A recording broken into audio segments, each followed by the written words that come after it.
들과 인사하십시다. 축복의 인사를 할까요? 한가위 같이 풍성함이 늘 함께하기를 축복합니다. 이렇게.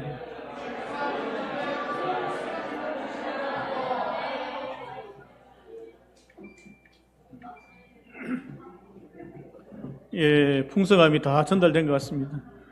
살은 쪄 오지 마시고 몸이 풍성해라는 것이 아니고 이제 영혼이 풍성하고 다른 모든 것들이 잘 되시길 축복합니다. 자, 오늘 말씀은 이제 사무엘상 22장 말씀을 우리 함께 보는데, 하나님께서 모으시는 공동체, 그 공동체가 어떻게 축복을 받으며 하나님 은혜를 누리는지 우리 한번 보려고 합니다. 이제 오늘은 아둘람 굴에 도피한 다윗에 대하여 우리가 살펴보는데, 아둘람 굴에 도피한 다윗의 삶이 오늘날 현대인들과 비슷하다라는 생각을 하게 되어집니다. 주류 사회에 속하지 못하고 또 사회에서 요구하는 많은 것들이 있는데 그것에 충족되어지지 못하여 세상 속에서 성공하지 못하고 또 실패하기도 하고 자기가 원하는 인생을 살지 못하여 아둘람 굴과 같은 그곳에 도피하여 살아가는 인생들이 많이 있는 것을 봅니다. 어릴 때는 꿈도 많고 소망하는 것도 많았지만 승승장구할 줄 알았지만 하지만 하루하루 내 인생을 걱정하고 불투명한 자신의 미래 때문에 걱정하는 인생들이 많은 것을 봅니다. 그리고 자신들과 비슷한 처지에 모여있는 사람들끼리 동호회를 만들기도 하고 SNS를 통하여 삶을 공유하면서 아둘람 굴에서 실패한 인생들이 모인 그러한 것처럼 모여서 자기의 인생을 한탄하기도 하고 또 성공하는 자들을 비난하기도 하며 살아가는 사람들도 많이 보게 되어집니다. 하나님께서 공교롭게도 다윗 역시도 실패하여 또한 어떠한 이유에선 도피자의 삶을 살아가는데 그 주변에 400명이나 되는 많은 처지가 비슷한 사람들을 모아주셨습니다. 오히려 내 인생에 도움될 만한 사람들이 400명이 모여도 사울 왕과 싸워서 이길까 말까 한데 나와 처지가 비슷한 그냥 뭔가가 부족한 사람들끼리 하나님께서 모아두셨다라는 것입니다. 하지만 하나님께서 다윗을 중심으로 모인 이 사람들을 통하여 새로운 세상을 준비하고 계셨고 그들을 통하여 하나님께서 원래 소망하셨던 가나안 땅에 하나님의 나라를 세우겠다라는 그 일들이 이루어지게 되어집니다. 사무엘하 23장에 보면 다윗과 함께 싸워갔던 많은 용사들의 이름들이 나오는데 그 대부분의 사람들이 아둘람 굴에 함께했던 그 사람들이었다라고 신학자들은 이야기합니다. 하나님께서 새로운 세상을 열어갈 때에 아둘람 굴에 모여있던 그 사회에서는 실패했던 그 사람들을 모으기 시작하면서 하나님의 새로운 기적들이 일어나게 되어졌습니다. 오늘의 1절 말씀부터 우리 다시 한 번 더 살펴보도록 하겠습니다. 1절 말씀 우리 함께 읽습니다. 시작. 그러므로 다윗이 그곳을 떠나 아둘람 굴로 도망하매 그의 형제와 아버지의 온 집이 듣고 그리로 내려가서 그에게 이르렀고. 아멘. 다윗의 도망자 삶을 살기 시작했을 때에 아이러니하게 이상한 현상이 일어났는데 도망자인 자기에게 또 도망자의 삶을 살아가는 사람들이 모이기 시작했다라는 것입니다. 그 첫 번째 부류가 자기의 가족이라는 것입니다. 다윗의 가족이 도망자인 다윗에게 도망하여 피신했다라는 것입니다. 사울 왕이 다윗의 친족들을 가만히 뒀겠습니까? 다윗을 잡으러 다윗의 집에도 갔을 것이고 다윗이 어디 있는지도 추궁했을 것이고 수시로 다윗의 가족들을 감시하면서 있었기 때문에 다윗의 가족은 위기를 느끼고 그곳에 살지 못하고 아둘람 굴로 피해 있던 다윗의 소식을 듣고 다윗에게 자기의 목숨을 의탁하게 된 것입니다. 그런데 우리가 다윗의 가족들을 가만히 보면 다윗의 가족은 엮이는 가정이었습니다. 사무엘 선지자가 차기 왕을 뽑기 위하여 다윗의 집에 방문하였습니다.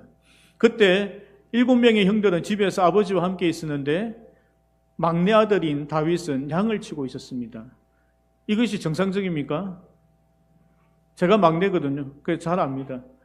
막내를 그렇게 하지는 않죠. 모르겠습니다. 8명의 아들이 있으면 막내는 그냥 허드렛 일이나 하고 형들을 위하여 봉사하는지 몰라도 제가 볼 때는 정상적인 가정이면 10살쯤 되는 어린 아이를 혼자서 광야에 내보내서 곰과 늑대가 있는 그곳에서 양을 치게 하지는 않았을 것입니다. 비정상적인 그러한 가정에서 다윗이 자랐지만 근데 이 상황에서 그들은 자기 막내 아들인 다윗에게 가야겠다, 나의 생명을 맡겨야겠다라는 생각을 하고 아둘람 굴로 왔다라는 것입니다.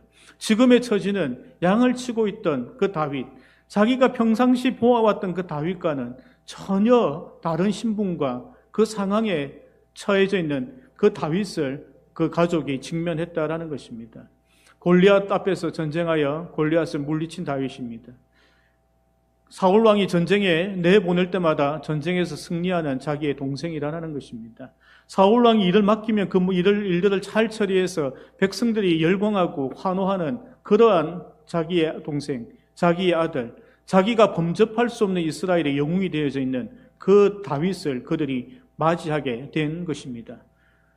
여러분, 이 비슷한 스토리가 있죠. 성경에는 창세기의 요셉이 그래하였습니다.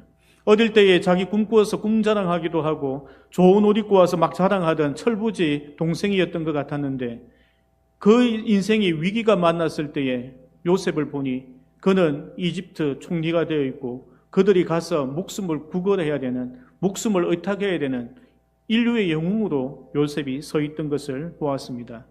여러분 어떻습니까? 우리가 가지고 있는 그 생각, 우리가 가지고 있는 우리 자녀에 대한 선입관, 그것이 전부가 아니다라는 것입니다. 부모의 품을 떠나 자기의 인생을 살아가는 그 인생이 성공한 인생으로 바뀌어져 있었다라는 것입니다. 내 품을 떠난 자녀, 내가 이해되지 않는 삶을 살아가는 자녀, 그 삶을 우리가 가만히 보고 있을 때에 오히려 그 자녀들이 성공할 수도 있다라는 것을 오늘 성경을 통하여 보여주는 것입니다.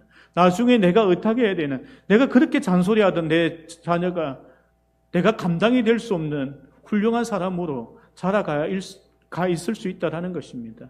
나의 생각대로 자녀가 이렇게 자라면 잘 될 것 같지만 그것이 아닐 수도 있다라는 것입니다. 하나님께서 다윗을 맡아서 키울 때에 하나님께서 가족과 요셉을 떨어뜨려서 하나님께서 요셉을 혼자서 키우셨을 때에 하나님께서 키운 다윗과 요셉이 더 잘 되었다라는 것, 더 성공했다라는 것입니다. 그것을 오늘 성경을 통하여 우리에게 보여주고 계시다라는 것입니다. 이번에 명절날 우리 자녀들 만나죠. 가슴에 품고 있던 잔소리를 묻어두시기 바랍니다. 하고 싶은 말들 하지 마시길 바랍니다. 그래서 제가 뭐라고 했습니까? 축복의 말들을 하라는 거예요. 요셉의 아버지 야곱처럼 축복의 말들을 하라는 겁니다. 그러면 그들이 내가 감당하지 못할 자리에서 내가 의탁해야 될 그러한 훌륭한 자녀로 자라 있을 수 있다는 것을 우리가 알아야 한다는 것입니다. 하나님께서 여러분 자녀들 키우시길 원합니다. 여러분들의 손자, 손녀들도 하나님께서 키우시기를 축복합니다. 그러한 가족 되어야 되는 거예요. 예, 나는 기도만 하는 거예요. 잘 되길 소망하는 거예요. 그리고 하나님께서 키우시는 거예요. 그러면 다윗처럼 인류의 영웅으로 성장할 줄로 믿습니다. 그런데 목숨을 의탁하여 온 그 가족을 다윗이 지금은 돌볼 수 있는 상황이 되지 않았습니다. 그래서 다윗이 그 가족들을 다른 곳으로 피신시키는데 우리 3절 4절 말씀 우리 함께 봅니다.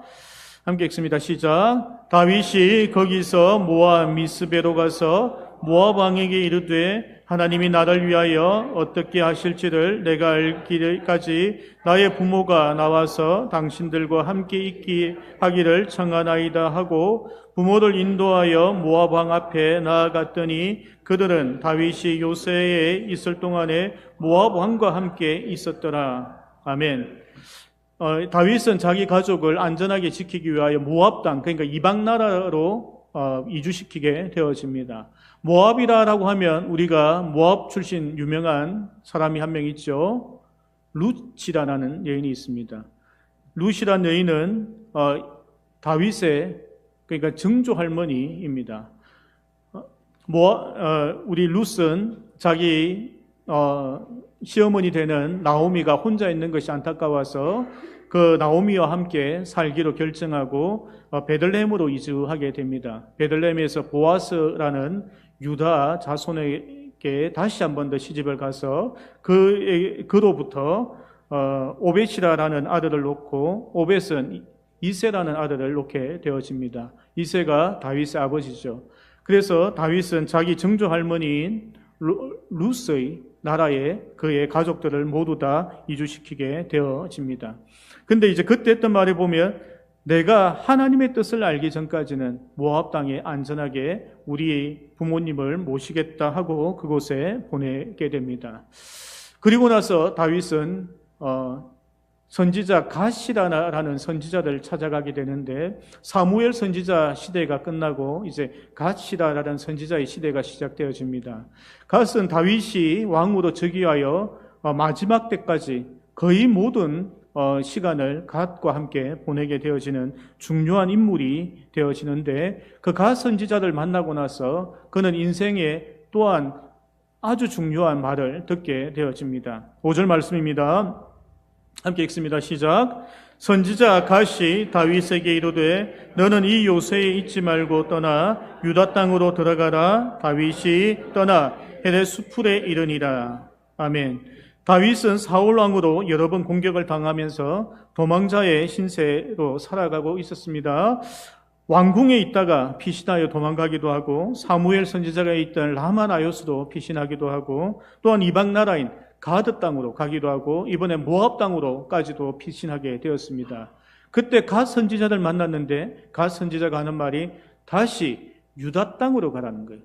유다 땅은 다윗의 고향이죠. 그 유다 땅으로 가라는 거예요. 그 말은 이스라엘 땅으로 다시 돌아가라는 것입니다. 사울 왕이 통치하고 있는 그 땅으로 가라는 것이에요. 언제든지 사울이 너를 찾을 수 있는 그 땅으로 가라는 것입니다.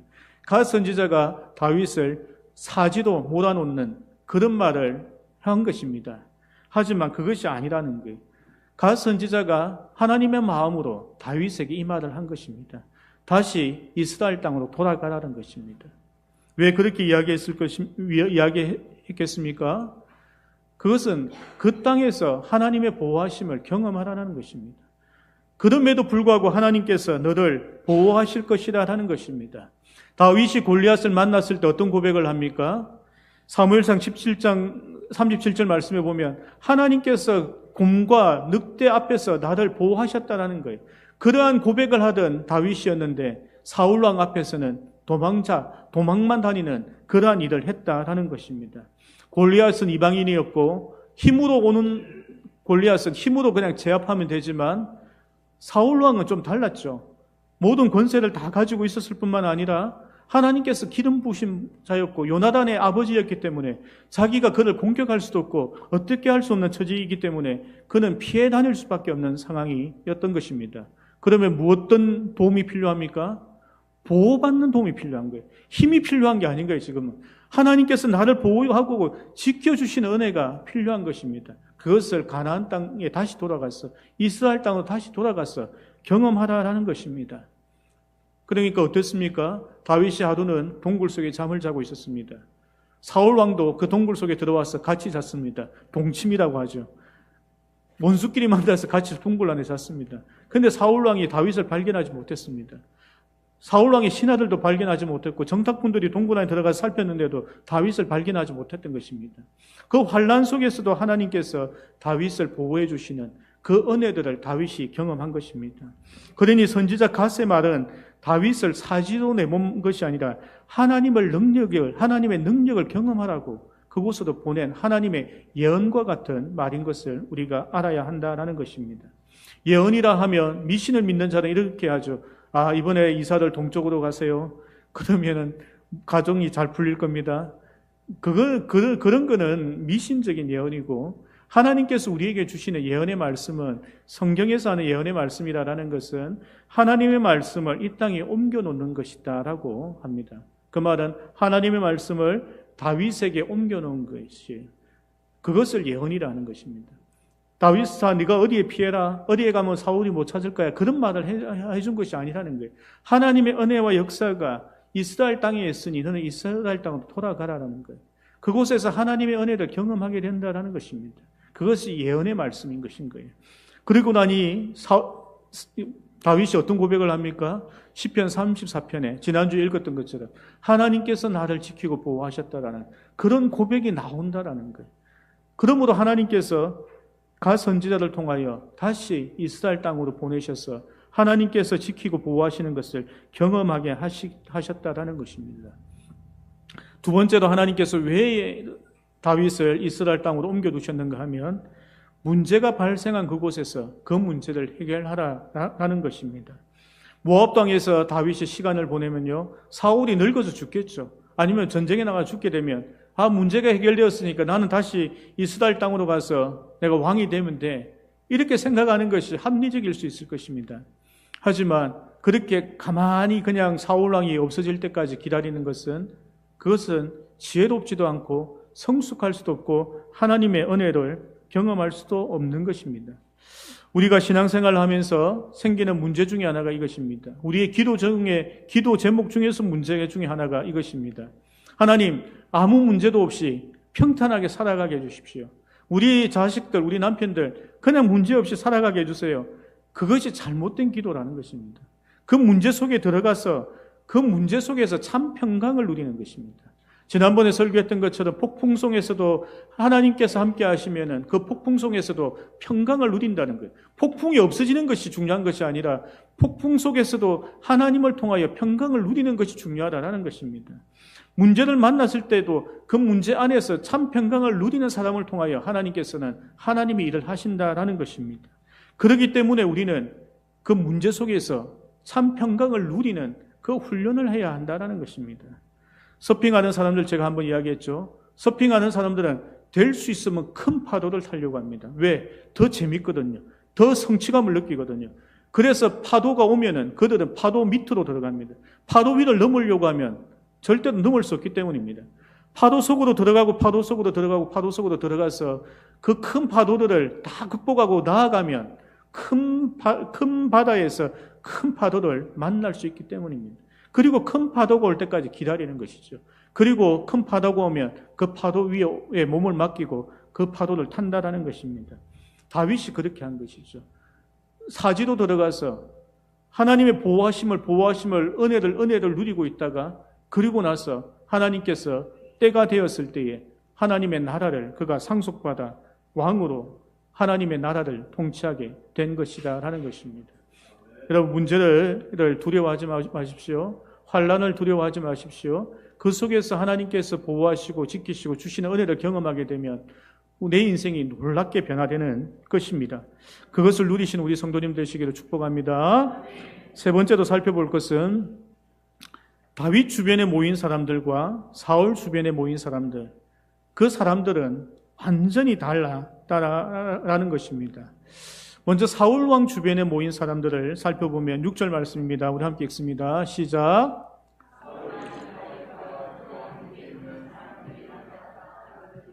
그때에 사울이 기브아 높은 곳에서 손에 단창을 들고 에셀나무 아래 앉았고 모든 신하들은 그 곁에 섰더니. 아멘.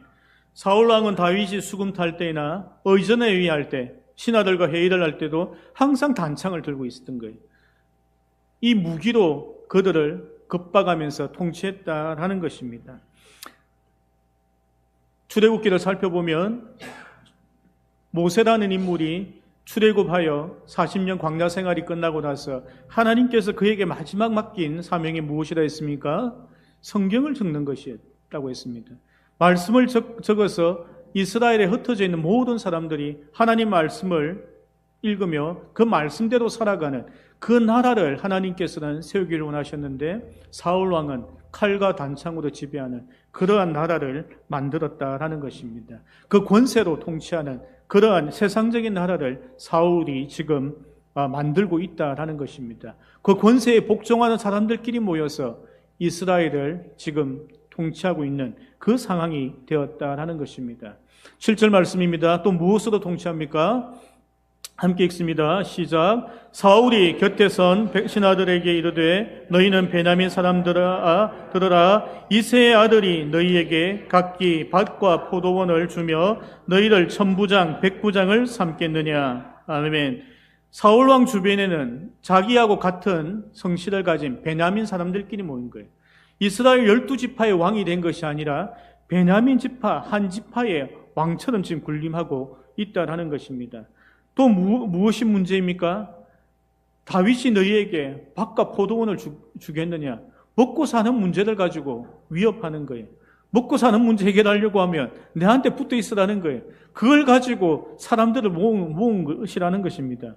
그리고 너희에게 천부장, 백부장을 다윗이 시키겠느냐? 내가 너희한테 직위 하나씩 주니까 내한테 붙으라는 거예요. 먹고 사는 문제, 돈 문제 좀 해결해 줄 것이다. 너희에게 직분을 줄 것이다. 그것으로 이 나라를 통치하고 사람들을 끌어모은 것입니다. 그러니까 돈과 권력에 욕심이 있는 사람들이 사울왕 옆에 모여있는 그러한 공동체였다라는 것입니다. 8절 말씀 또 읽습니다. 시작. 너희가 다 공모하여 나를 대적하며 내 아들이 이새의 아들과 맹약하였으되 내게 고발하는 자가 하나도 없고 나를 위하여 슬퍼하거나 내 아들이 내 신하를 선동하여 오늘이라도 매복하였다가 나를 치려하는 것을 내게 알리는 자가 하나도 없도다 하니. 아멘. 사울왕은 이제 이간질을 시작합니다. 선동하기 시작합니다. 그러면서 사람들을 자기 주변에 모으는 거예요. 그러니까 누군가가 나에게 좋은 것을 고발해주면, 그 사람의 허점과 약점을 나에게 알려주면 내가 너에게 보상하겠다라는 거예요. 자기 입맛대로 또 자기를 지키기 위하여 자기를 위하는 사람들을 모으기 시작했다라는 것입니다. 사울왕 주변엔 그런 사람들만 모이기 시작했다라는 것입니다. 그래서 이 말을 듣고 나서 9절에서 아히멜렉 제사장과 다윗이 만나서 주고받았던 그 이야기와 일들을 고발하는 도액이 나와서 고발하게 되죠. 그래서 아히멜렉 선지자 주변의 가족들이 모두 죽게 되는 불상사가 일어나게 되어집니다. 사울이 통치했던 나라는 그러한 나라이고 그런 사람들을 모아서 그러니까 돈에 권력에 무언가 그것을 얻어먹을 게 있는가 하는 사람들이 모여서 만든 공동체가 사울왕이 만든 공동체다라는 것입니다. 하지만 다윗 주변에 모인 공동체는 어떻습니까? 오늘 본문의 2절 말씀 우리 함께 봅니다. 2절 함께 읽습니다. 시작. 환난당한 모든 자와 빚진 모든 자와 그는 그들의 우두머리가 되었는데 그와 함께한 자가 400명 가량이었더라. 아멘. 사울왕 주변에 모인 사람들과 다윗왕 주변에 모인 사람들의 차이점은 이거라는 것입니다. 뭐 특별한 거 없는 것 같지 않나요? 환난당한 사람, 빚 많은 사람, 마음에 원통한 거 많은, 억울한 거 많은 사람. 아니 도대체 이게 도대체 축복입니까? 내 주변에 그런 사람 한 400명 모여봐요. 얼마나 일거리 많습니까? 환난, 여러분은 제가 이야기했죠. 마음에 원통한 자들 만나면 맨날 하소연합니다. 우리 남편이 어때서, 우리 아내가 어때서, 우리 자식이 어때서, 우리 상사가 어때서. 이런 이야기 400명이 맨날 해보십시오. 얼마나 힘들겠어요. 근데 그것이 아니라는 거예요. 우리가 신앙생활 하면서 주의해야 될 중에 하나가 뭔가 하면 잘못된 감정이입입니다. 가만 생각해 보면 내가 환난 당하고 있는 것 같은데, 남편 때문에 힘든 것 같은데, 이런 생각할 수 있다는 거예요. 내 빚 많은데, 아니면 내 마음속에 원통한 것, 애통하는 거 많은데, 이런 생각을 하고 내 감정이입을 할 수 있는데, 그 사람들이 당하고 있는 환난, 빚, 원통한 것이 우리하고 똑같을 수도 있고 아닐 수도 있는 거예요. 거기에다 감정이입을 하게 되면 우리는 잘못된 결과에 도달할 가능성이 많은 것을 알아야 합니다. 우리는 거기에 감정이입할 것이 아니라 이 사람들이 정말 잘했던 일은 무엇인가 하면 이 시대의 가장 권력자인 자기의 문제를 한 방에 해결해 줄 수 있는, 내가 그에게 가서 아첨만 조금만 하면은 내 빚 좀 탕감해 줄 수 있고 내 모든 문제들을 해결해 줄 수 있는 사울왕에게 간 것이 아니라 하나님의 사람 다윗에게 갔다라는 것입니다. 그것에 우리의 감정을 이입해야 되는 거예요. 우리의 처지를 거기에다가 이입해야 된다라는 것입니다. 우리의 인생의 문제들을 해결해 줄 만한 세상으로 향하여 달려가는 것이 아니라 지금 당장은 그가 아무것도 없어 보이지만 그냥 낙이 타고 예루살렘에 들어와서 정말 볼살할 것 없는 예수 그리스도에게 달려갔던 그 사람들처럼 우리도 하나님의 사람에게 달려가는 그러한 삶을 살아가야 된다라는 것입니다. 그들이 어떤 문제가 있는 것이 중요한 것이 아니라는 것이에요. 그들이 어디로 달려갔냐라는 것입니다. 마지막까지 십자가에 못 박혀 죽어가는 그 예수 그리스도에게 끝까지 남아있던 그 여인들처럼, 그 제자들처럼 우리도 그렇게 살아가야 한다는 것입니다. 당장은 우리의 환난과 고통을, 문제를 해결해 줄 것이 사울왕과 같은 권세를, 세상의 권세를 잡은 자 이라고 보여진다고 하더라도 그것이 아니라는 것이에요. 그 편에 서는 순간에 멸망한다라는 것입니다. 그렇게 살지 말라라는 것을 하나님께서 우리에게 말씀하고 계시다라는 것입니다. 시편 1장 1편을 보면 우리 너무 잘 알죠. 복 있는 사람은 악인들의 꾀를 따르지 아니하며 죄인들의 길에 서지 아니하며 오만한 자들의 자리에 앉지 않는다는 거예요. 어느 편에 가서 너희들이 앉아 있을 거냐라는 거예요. 어디에 설 거냐라는 것입니다. 아둘람 굴이 정말 보잘것없고 아무것도 없고 먹을 것도 없고 정말 살아가기 힘든 그러한 곳이라 하더라도 하나님의 사람 다윗이 있더라면 그곳에 가서 살아라는 거예요. 그곳에 가서 너희들이 의탁하라는 것을 하나님께서 말씀하고 있다라는 것입니다. 예수님께서 산상수훈을 말씀하실 때에도 애통하는 자는 복이 있나니 그들이 위로를 받을 것이라고 이야기합니다. 그 문제만 가지고 있는 것이 아니라 그 문제를 두고 간절한 소망을 가지라는 거예요. 그게 애통한다는 말인 것이에요. 환난이 있습니까? 빚이 있습니까? 원통한 것이 있는 거예요. 그러면은 하나님 앞에 간절한 소망을 두고 기도하고 하나님을 바라보라는 거예요. 그러면 그들에게 하나님의 위로가 임한다라는 것을 하나님께서 이야기하신다라는 것입니다. 악한 편에 서지 않으면은 하나님께서 참 복을 우리에게 주실 거라고 약속하고 계시다라는 것입니다. 아둘람 굴에 모였던 사람들은 고난의 시간만 보낸 것이 아니라는 것이에요.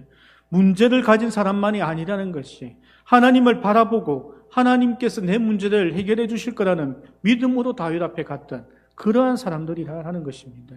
그러한 인생 되길 축복합니다. 아둘람 굴로 들어가시길 축복합니다. 다윗 편에 서길 바랍니다. 하나님 편에 서길 바랍니다. 문제 만난 모든 사람들은 그 편에 설 때에 하나님께서 그 문제를 해결해 주시며 참 위로와 평강과 하늘의 축복을 주실 줄로 믿습니다. 말씀을 정리하고 맺습니다. 오늘의 말씀의 핵심은 이것입니다. 오늘 본문의 23절 말씀인데 우리 사무엘상 22장 23절 말씀 우리 함께 봅니다. 시작. 두려워하지 말고 내게 있으라. 내 생명을 찾는 자가 내 생명도 찾는 자니 내가 나와 함께 있으면 안전하리라 하니라. 아멘. 오늘 본문 23절에 다윗이 이렇게 이야기합니다. 이 말을 누구에게 했는가 하면요, 아히멜렉 제사장 아들에게 합니다. 아히멜렉 제사장이 사울 왕에게 죽어가는 모습을 그 아들이 보았습니다. 그가 도망하여 다윗에게 왔습니다. 그 아들을 향하여 다윗이 이렇게 이야기하는 거예요. 두려워하지 말라는 거예요. 내하고 있으면 안전할 거라는 거예요. 자기 아버지는 다윗하고 있는 것 때문에 죽었어요. 근데 다윗이 자기 아들에게 하는 말이 내하고 있으면 괜찮을 거다, 안전할 거라 하는 거예요. 왜 그런 말을 합니까? 이 시간들이 지나고 나서 다윗이 알았던 거예요. 모압까지 피했다가 이스라엘 땅으로 들어오고 나서 그걸 알았던 거예요. 하나님하고 함께 있으면 안전하다라는 것입니다. 아둘람 굴에 모여들었던 그 400명을 바라보면서 다윗이 알았던 거예요. 나와 함께하는, 하나님께서 나와 함께 하시고 하나님께서 함께 하신 나와 함께하는 그 모든 사람들을 하나님께 지킬 줄 그가 알았던 것입니다. 그가 피해 다니고 도망 다니면서 만났던 아히멜렉은 죽음에 이르렀지만 믿음으로 자기가 살아가는, 이 이스라엘 땅에 살아가는 본인과 함께할 때에 하나님께서 내뿐만 아니라 나와 함께하는 모든 자들을 지켜주실 것이다 라는 것을 그가 알았다라는 것입니다. 하나님의 약속의 땅에 있는 것과 약속의 땅을 벗어나 있는 안전할 것 같은 이방 땅에 있는 것, 그것이 아니라는 거예요. 그 차이가 크다라는 것입니다. 약속의 땅에는 사울 왕과 같은 자가 있다고 할지라도 하나님께서 안전하게 지키실 것이라는 것입니다. 모압 땅에 갔을 때에, 이방 땅에 갔을 때에 사울 왕은 없을지라도 하나님께서도 함께하지 않기 때문에 그 땅은 버림받은 땅이기 때문에 안전하지 않다는 것입니다. 여러분, 하나님께서 다윗을 통하여 우리에게 이 말씀을, 예언적인 말씀을 하신다 생각합니다. 23절에 두려워하지 말고 나와 함께 있으라는 것입니다. 그러면 내가 나와 함께 있으면 모든 일에서 안전할 것이다 라는 하나님의 약속의 말씀이 오늘 우리 가정과 여러분들의 삶 속에서 이루어지길 축복합니다. 우리 함께